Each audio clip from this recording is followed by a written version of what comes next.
नमस्कार, पेश आज का न्यूज पॉइंट में अब ज्ञान प्रकाश।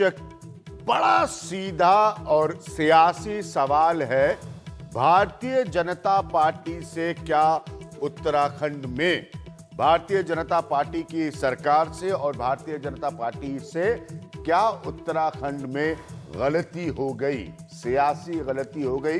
मैं बिल्कुल स्पष्ट कर दूं कि कानूनी प्रक्रिया, संवैधानिक प्रक्रिया वो अपनी जगह है और उसका क्या नतीजा निकल कर आया है वो सब अब आपके सामने है। वहां के एमएलएस के डिस्क्वालीफाई होने के बाद हरीश रावत की सरकार बच गई, वो मुख्यमंत्री बने रहे। लेकिन मेरा सवाल यह है कि क्या बीजेपी से पॉलिटिकल मिस्टेक हुई है, सियासी गलती हुई है? पहला पॉइंट मेरा यह है आज का, बीजेपी ने क्या उत्तराखंड में सियासी गलती की है? क्या बीजेपी ने उत्तराखंड में सियासी गलती की है? मेरा दूसरा पॉइंट है आज, बीजेपी इस घटना से क्या कोई सबक लेगी?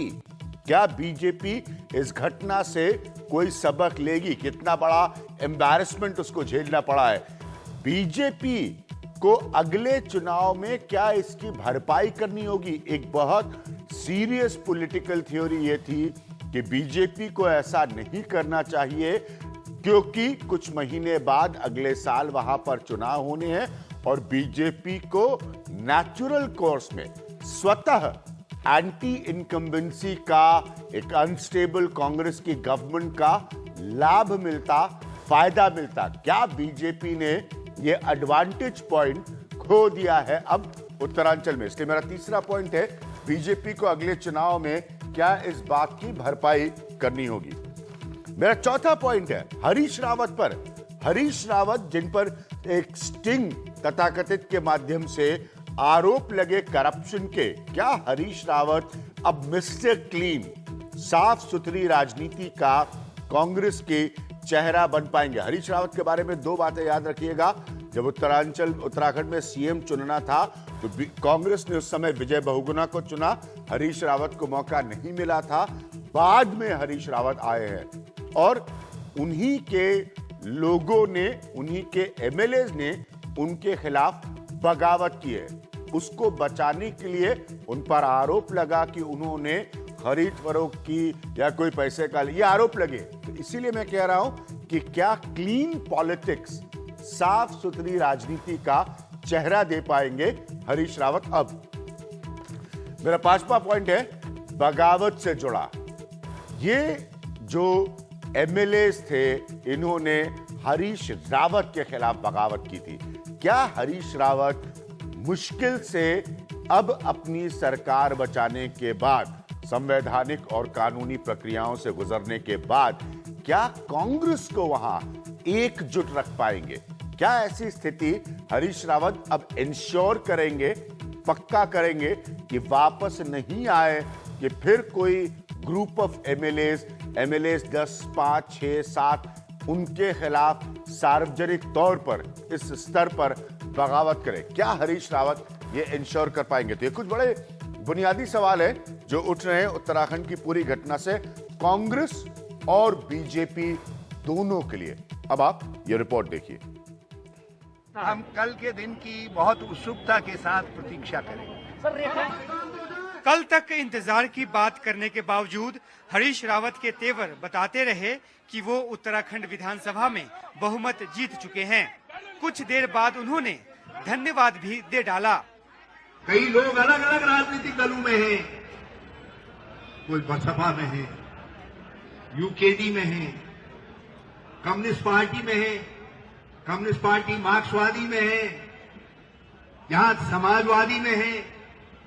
उन सब ने इस लड़ाई के अंदर जो मनोबल हमारा बढ़ाया है और आज भी हमारे साथ खड़े हैं, उनको मैं बहुत धन्यवाद देता हूं। सुप्रीम कोर्ट के निर्देश के मुताबिक उत्तराखंड विधानसभा में 11 बजे से शुरू हुआ शक्ति परीक्षण 1 घंटे से भी कम चला। 11:15 बजे के आसपास विधायकों ने बाहर आना शुरू किया और पत्रकारों ने उन्हें घेर लिया। देखिए, हम पहले से ही पीडीएफ के कांग्रेस के साथ हैं। हमने कांग्रेस को समर्थन दिया और आज भी फ्लोर टेस्ट में हमारे 6 जो साथी हैं हम लोग पीडीएफ के, हमने कांग्रेस के समर्थन में, हरीश रावत जी के समर्थन में अपना वोट कास्ट किया। जीत की खुशी में कांग्रेस विधायक सरिता आर्या ने सुप्रीम कोर्ट के निर्देशों की परवाह किए बिना बहुमत परीक्षण का नतीजा बता दिया। 33 देखिए वहाँ पे हमारा जो बहुमत था 33 हम लोग थे, 28 वहाँ से थे, तो इसमें तो हम लोग बहुमत सिद्ध कर ही दिए हैं। जिस तरह से उन्होंने फ्लोर टेस्ट के लिए कहा था, तो फ्लोर टेस्ट में हम लोग जीत गए। वैसे सूत्रों ने भी इस बात की तस्दीक की कि हरीश रावत को 33 वोट मिले। बीजेपी 28 वोटों तक सिमटी रही। कांग्रेस विधायक रेखा आर्य ने बीजेपी के पक्ष में वोट किया, जबकि बीजेपी विधायक भीमलाल आर्य ने कांग्रेस को वोट दिया। मायावती पहले ही कह चुकी थी कि उनकी पार्टी कांग्रेस के साथ खड़ी होगी। बीजेपी बाद में भी आरोप लगाती रही कि ये बहुमत पैसे के दम पर हासिल किया गया है। कांग्रेस ने धनबल का प्रयोग किया और स्ट्रिंग के माध्यम से पूरे देश ने देखा, प्रदेश ने देखा कि 12 लोगों को पैसे देकर मतदान के लिए प्रलोभित किया गया। वही कारण है कि आंकड़ों के खेल में हम सदन के अंदर हम रह गए। लेकिन फिलहाल उत्तराखंड को कांग्रेस अपनी जीत की तरह देख रही है। सोनिया गांधी ने एनडीटीवी से इसे लोकतंत्र की जीत बताया। उधर बागी विधायकों की ओर से शैला रानी ने सुप्रीम कोर्ट में गुहार लगाकर आखिरी कोशिश की है, मगर इस पर बुधवार 10:30 बजे सुनवाई होगी। अभी तो हरीश रावत को ये फूल माला पहनाने का दिन है। कांग्रेस की सरकार का तो बीजेपी की साख का दोनों का इम्तिहान हो चुका है। कांग्रेस अभी से अपनी जीत के जश्न में डूबती नजर आ रही है। हालांकि विधानसभा के भीतर पूरी हुई ये प्रक्रिया अदालती कार्यवाही का ही हिस्सा है, इसलिए अंतिम नतीजे का ऐलान सुप्रीम कोर्ट की तरफ से ही होना है। फिलहाल विधानसभा के दरवाजे हरीश रावत के लिए अभी भी बंद हैं। देहरादून से साथी दिनेश मानसेरा और कैमरा सहयोगी गोपाल सिंह के साथ उमाशंकर सिंह, एनडीटीवी इंडिया। तो एक बार फिर हम आपको स्पष्ट कर दें कि खबरें सूत्रों के जरिए हैं। सुप्रीम कोर्ट के आदेश के मुताबिक उत्तराखंड विधानसभा में आज फ्लोर टेस्ट हो गया, जिसके नतीजे कल सुप्रीम कोर्ट में ही औपचारिक तौर पर सामने आएंगे। हालांकि वोट के बाद बाहर आए विधायकों के मुताबिक हरीश रावत जीत हासिल करने में कामयाब रहे हैं। माना जा रहा है कि कांग्रेस के पक्ष में 33 और बीजेपी के साथ सिर्फ 28 विधायक रहे। खास बात यह रही कि फ्लोर टेस्ट के लिए राज्य में लागू राष्ट्रपति शासन दिन के 11 बजे से 1 बजे तक 2 घंटों के लिए हटा लिया गया। कांग्रेस खेमे में जीत की खुशी है। पार्टी अध्यक्ष सोनिया गांधी ने कहा है कि लोकतंत्र की जीत हुई है। वहीं बीजेपी ने आरोप लगाया है कि जीत नोट के दम पर हासिल की गई है। मेरे साथ इस वक्त भगत सिंह कोश्यारी साहब हैं, जो कि भारतीय जनता पार्टी के पुराने नेता हैं। प्रमोद तिवारी है, जो कि कांग्रेस के पुराने और बड़े वरिष्ठ नेताओं में से हैं। उन्होंने वो समय भी देखा है जब उत्तराखंड जो है वो उत्तर प्रदेश का ही हिस्सा था। मैं एक बार फिर से आपको अपने पॉइंटर्स दोहरा दूं। बहुत सीधे सवाल है, औपचारिक घोषणा। पहला पॉइंट है मेरा, बीजेपी ने उत्तराखंड में क्या सियासी गलती की है? मैंने शो के शुरुआत में ही कहा था कि हम कॉन्स्टिट्यूशनल और लीगल एस्पेक्ट की बात नहीं कर रहे हैं। पॉलिटिकल मिस्टेक है क्या उत्तराखंड बीजेपी की हैंडलिंग के लिहाज से? बीजेपी इस घटना से क्या कोई सबक लेगी? बीजेपी इस घटना से क्या कोई सबक लेगी? तीसरा पॉइंट है, बीजेपी को अगले चुनाव में क्या इसकी भरपाई करनी होगी? बहुत से लोग ये मानते थे कि बीजेपी इंतजार कर सकती थी एंटी इनकम्बेंसी का, उसको अगले साल फायदा होता। क्या इसका प्राइस, इसकी कीमत बीजेपी को अदा करनी पड़ेगी अगले चुनाव में? मेरा चौथा पॉइंट है हरीश रावत से। हरीश रावत जिनके ऊपर खरीद फरोख्त के आरोप लगे, मेरे शब्द बिल्कुल साफ है, क्या वो अब साफ सुथरी राजनीति का चेहरा बन पाएंगे? वो पहली चॉइस नहीं थे कांग्रेस की चीफ मिनिस्टरशिप की, वो विजय बहुगुणा थे। विजय बहुगुणा ने कांग्रेस को डिच किया, वो बीजेपी के साथ चले गए। हरीश रावत इस बीच में मुख्यमंत्री बने, तो क्या वो कांग्रेस को साथ रख पाएंगे? ये हरीश रावत साफ सुथरी राजनीति का चेहरा होंगे क्या हरीश रावत? और मेरा पांचवा पॉइंट है, रावत क्या कांग्रेस को एकजुट कर पाएंगे? एक रिबेलियन हरीश रावत देख चुके हैं, वो अफोर्ड नहीं कर सकते कि एक और हो उनके खिलाफ। तो क्या हरीश रावत जो है वो कांग्रेस को एक साथ रख पाएंगे? मेरे साथ प्रमोद तिवारी और भगत सिंह कोश्यारी साहब मौजूद है। भगत सिंह कोश्यारी जी, जो मेरा पहला सवाल है वही सवाल आपसे है, क्या उत्तराखंड आप लोगों की बीजेपी की पॉलिटिकल मिस्टेक है, सियासी गलती है?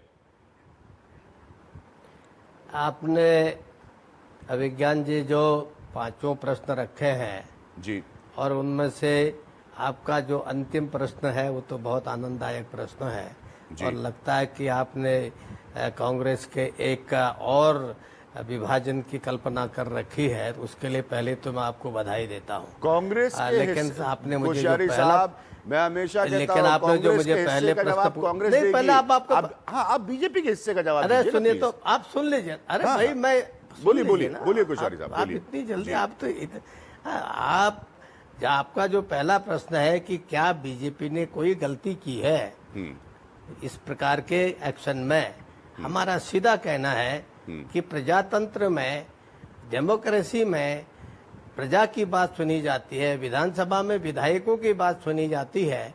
अगर विधायक अपने ही दल के विधायक, अपने ही शासकीय दल के विधायक अपने मुख्यमंत्री से संतुष्ट न हो और वो लगभग 1/3 संख्या में आप इस्तीफा दे रहे हो और हम उनसे कहें कि नहीं नहीं तुम इस्तीफा मत दो और जो भ्रष्टाचार चल रहा है उसको बनाए रखो, जिस प्रकार के शराब के बारे में, खनन के बारे में, दूसरी चीजों के बारे में वहाँ की जनता त्रस्त है और सारे आपके मीडिया के माध्यम से भी सब चीजें सामने आई हैं। क्या आप चाहते थे कि बीजेपी ये सब चीज होते देखे? अगर उसी के विधायक चाहते हैं कि भाई नहीं ये गलत हो रहा है, हरीश रावत सुधर नहीं रहे हैं, अब हम इसके खिलाफ आवाज उठाते हैं, हम उनको कहें कि तुम आवाज मत उठाओ और उनको प्रदेश को लूटने दो, तो इसलिए स्वाभाविक रूप से आपके हिसाब से कोश्यारी साहब, आपके हिसाब से जिन्होंने आवाज उठाई, अंततः अदालत से उनका डिस्क्वालिफिकेशन हुआ है, तो इसलिए ये बहुत सीरियस पॉइंट है। आप ये कह रहे हैं कि आवाज करप्शन के, एक मिनट सर, इसीलिए मैंने अपने प्रश्नों को बड़ा चुनकर उसका चयन करके कोश्यारी साहब उनको पॉलिटिकल क्वेश्चंस रखा है, क्योंकि ये कॉन्स्टिट्यूशनल और लीगल मामला है, मेरे कार्यक्षेत्र का मसला नहीं है।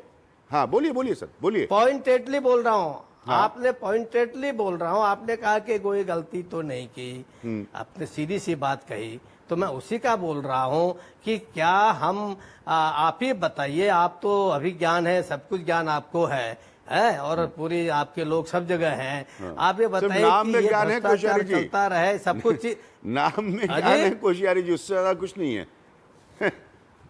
नहीं, ज्ञान ज्यादा नहीं होता तो ऐसे सवाल कहाँ पूछते आप, है ना? आपके सवाल तो सभी का ज्ञान वर्धन करते हैं, लेकिन इतना ध्यान रखिए कि आप ही इसको से मैं पूछता हूँ कि क्या ये सब चीजें होती रह के देखना, अपने आंखों के सामने प्रदेश बर्बाद हो रहा है और स्वयं उसके शासकीय दल के विधायक अलग हो रहे हैं और हम उनको मना करते तो क्या आपको अच्छा लगता? नहीं, मुझे अच्छा लगे या नहीं लगे यहाँ पर इम्पोर्टेंट नहीं है। प्रमोद तिवारी जी, क्या जनता को अच्छा लगता? अरे भाई आप जनता की ओर से बोल रहे हैं ना। जी आप कह रहे हैं जनता को अच्छा लगता। प्रमोद तिवारी जी, हरीश रावत आज जीत का सेहरा पहन रहे हैं, औपचारिकता देश की सर्वोच्च अदालत में कल होगी, कल को उनके कुछ और विधायकों ने फिर से उनकी टोपी या कुर्सी हिला दी, तो आप लोग क्या करेंगे? आपकी फर्स्ट चॉइस चीफ मिनिस्टर तो है नहीं हरीश रावत। चाहता हूं जी, मैं बहुत विनम्रता से कहना चाहता हूं, चॉइस हमारी नहीं, विधानमंडल दल की होती है और उसकी पहली और अंतिम चॉइस वही है। जहां तक आपने कहा नहीं, जब आप लोग आप वहां सरकार आपने बनाई थी तो विजय बहुगुणा को चीफ मिनिस्टर बनाया था, जबकि बेचारे हरीश रावत जी, अंग्रेजी में एक शब्द है सल्क, एक मिनट कोश्यारी साहब आपको पूरा समय दिया, सल्क कर रहे थे हरीश रावत जी, बड़े दुखी थे कि भाई उनको मुख्यमंत्री नहीं बनाया गया, तो बनाया आपने विजय बहुगुणा को, जो आप कोश्यारी जी के साथ है, तो कहीं आप लोगों की भी पॉलिटिकल मिस्टेक्स कम नहीं उत्तराखंड में? प्रमोद जी। जी हाँ, मैं पूरी तरह से सहमत हूँ अभिज्ञान जी। मैं स्वीकार करता हूँ कि विजय बहुगुणा जी ने जिस तरह पार्टी छोड़ी और कोश्यारी जी के जेब में चले गए, और कोश्यारी जी बेचारे बहुत दिनों से हाशिए पे बैठे हुए हैं और उन्हें लगा कि शायद वहाँ संसद में तो कुछ हुआ नहीं, यहाँ मुख्यमंत्री दोबारा बन सकते हैं, बहुत आदरणीय है मेरे लिए कोश्यारी जी। तो मैं सिर्फ इतना कहना चाहूँगा, बहुत ही विनम्रता से कहना चाहूँगा, कुशहरी जी मुझे कह लेने दें, आपने तो काफी लंबा कहा है। मैं सिर्फ ये हाँ, कहना बोलिए ना, चाहता मैं हूं कहाँ रोक रहा हूँ। कि मेरे मतलब था विधानमंडल दल ने उनको चुना, विधानमंडल दल ने उनको चुना है, उनकी फर्स्ट चॉइस है। दूसरी बात कि दोबारा ना हो, उस पर मैं कहना चाहता हूं भाजपा ने क्या नहीं किया। छल, छद्म, धन, बल, सीबीआई सब लगा दी। उसके बाद ये हमारे 28 विधायक दुनिया की हर कसौटी पे खरे होकर निकले हैं, सोना है, कुंदन बन के निकले हैं। तो जब अब नहीं गए तो मैं भविष्य में इनके सामने सर झुकाता हूं कि इन्होंने कांग्रेस का झंडा नहीं छोड़ा, जबकि पूरी केंद्र सरकार अपनी बेशर्मी के साथ अपनी ताकत का इस्तेमाल करती रही। तो मुझे पूरा भरोसा है भविष्य में अब कोई इसमें से इधर उधर होने वाला नहीं है। ठीक है, तो आप क्योंकि एक बहुत नहीं, लंबा एक चला मिनट, है। अगर देखें प्रमोद आप तिवारी जानकारी, जी 1.5 महीने तक